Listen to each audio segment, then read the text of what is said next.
तो कहीं ना कहीं जिन वर्गों के हित में आप ये लाने का दावा कर रहे हैं, अब वहां से रिएक्शन अब उन वर्गों की मैं दिखा देता हूं। मैं आपको यूपी में आजाद समाज पार्टी के अध्यक्ष सांसद भी हैं चंद्रशेखर, उनका बयान पहले लगा दीजिए।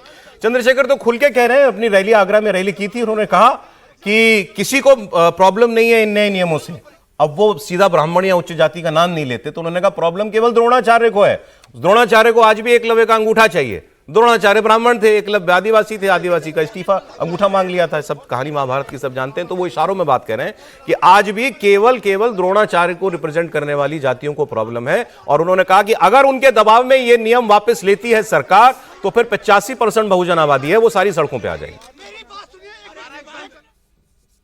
अभी यूजीसी के नए नियम आए हैं, बड़ी चर्चा हो रही है, बड़ा विरोध हो रहा है, और मैं आपको स्पष्ट कहना चाहता हूं, वही विरोध कर रहा है जो जाति के आधार पर एससी एसटी ओबीसी के बच्चों का शोषण करने का काम करता है, उनको अपमानित करने का काम करता है। इससे किसी को दिक्कत नहीं है, सिवाय द्रोणाचार्य के जो एकलव्य का अंगूठा काटना चाहता है। उसके अलावा यूजीसी के नए नियमों में से किसी को दिक्कत नहीं है। और मैं सरकार को कहना चाहता हूं, चंद मुट्ठी भर लोगों की वजह से अगर यूजीसी पे फैसला वापस हुआ तो हम 85% बहुजन समाज के लोग सड़कों पे उतर के सरकार को बताने का काम करेंगे। अब दिक्कत यह है कि हम नेता तो हमारे ऐसे हैं, जहां आग ना लगी हो वहां सिर्फ चिंगारी दिख रही हो तो हवा दे दे के आग भड़का दें, वो काम वो कर रहे हैं चंद्रशेखर। लेकिन यहां प्रॉब्लम यह है कि चिंगारी भड़की पूरी तरीके से भड़क चुकी है पहले ही। अब क्या करेगी सरकार? अब मैं आपको एक बयान सर और दिखा देता हूं, फिर मैं आता हूं। राकेश टिकैत, इनका बयान देख के मुझे हैरानी हुई। मुझे लगा कि राकेश टिकैत तो साफ साफ कहेंगे कि साहब नहीं, गलत, वापिस नहीं लिया जाना चाहिए, कानून बिल्कुल ठीक है। राकेश टिकैत का रुख बिल्कुल उल्टा निकला। राकेश टिकैत ने कहा कि इससे तो सरकार ने जातिवाद को और बढ़ावा दे दिया ये कानून ला करके, और इससे मुकदमेबाजी और बढ़ेगी। अभी तक एससी एसटी समाज के साथ ही होता था, मतलब मुकदमा वगैरह हो जाता था। अब आपने उसमें ओबीसी को शामिल कर दिया। वो जाट हैं, वो ओबीसी को शामिल करने पर वो एतराज कर रहे हैं कि इसमें आपने एससी एसटी के साथ ओबीसी शामिल क्यों कर लिए। फिर उन्होंने एक बार तो ये भी कहा, जब रिपोर्टर ने सवाल पूछा कि ओबीसी भी इसमें शामिल है, तो उन्होंने कहा ओबीसी बैकवर्ड होता है, ओबीसी तो जमींदार होता है। अब उनकी क्या पॉलिटिक्स है मैं नहीं जानता, है वो अभी भी सरकार के खिलाफ ही, लेकिन इस मुद्दे पर जो है वो कह रहे हैं नियम गलत बने। कि जो ओबीसी वाले हैं उनको भी अगर कोई कुछ कहेगा तो वे भी एससी एसटी की तरह मुकदमा लिखवा सके, इससे राय और बढ़ेगी। अभी तो उन्हीं का ही नहीं मिट रहा था, अब ये और नया जुड़ दे तो रोज मुकदमे और आवेंगे। भाई सरकार तो चाह रही है मुकदमों में, जातिवाद में और धर्मवाद में ये देश बटा रहे।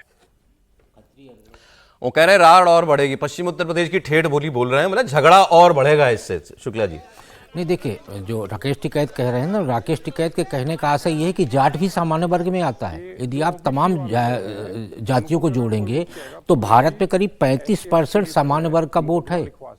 उसमें खत्री भी लीजिए, अरोड़ा भी लीजिए, तो पंजाबी भी लीजिए, जैन भी लीजिए, जाट भी लीजिए, ये सबको जोड़ना पड़ेगा। जाति का मतलब सिर्फ ब्राह्मण ठाकुर बैस कायस्थ ही नहीं है। अखिलेश यादव तो 85 कहते हैं, अभी चंद्रशेखर ही 85% कह रहे थे। अन्य मतलब उच्च वर्ग छोड़ के बाकी सब 85%। दूसरा सौरभ भाई, ओबीसी कोई जाति नहीं है, ओबीसी एक वर्ग है जिसको जाति के रूप में निरूपित कर दिया गया है। ओबीसी कोई जाति नहीं है, वो वर्ग है। उसमें फिर ब्राह्मण ठाकुर भी आता है, लेकिन मान्यता नहीं है ब्राह्मण ठाकुर की ओबीसी में, क्योंकि वो पिछड़ा वर्ग माना ही नहीं जाता। वो तो हमेशा से समृद्धशाली वर्ग माना गया है। जहाँ तक बार बार सरकार जो कोर्ट का थ्योरी दे रही है, 2018 में कोर्ट ने साफ साफ कहा कि एससी एसटी एक्ट में बिना जांच के एफआईआर नहीं होनी चाहिए। तब सरकार छाती ठोंकी, रामविलास पासवान जी और गहलोत जी मिलने गए प्रधानमंत्री जी से। सरकार ने छाती ठोंका कि नहीं, हम कोर्ट के फैसले को पलट देंगे। पुनर्विचार याचिका भी दायर की गई और संसद में भी उस नियम को बदला गया। और 2020 में फिर सुप्रीम कोर्ट ने कहा कि अब कोई जांच नहीं होगी और एससी एसटी एक्ट के तहत गिरफ्तारी होगी, जमानत नहीं होगी। अरे तब इसलिए विरोध नहीं हुआ सौरभ भाई, क्योंकि तब जेन एक्स और मिलेनियंस थे, अब जेन जी है।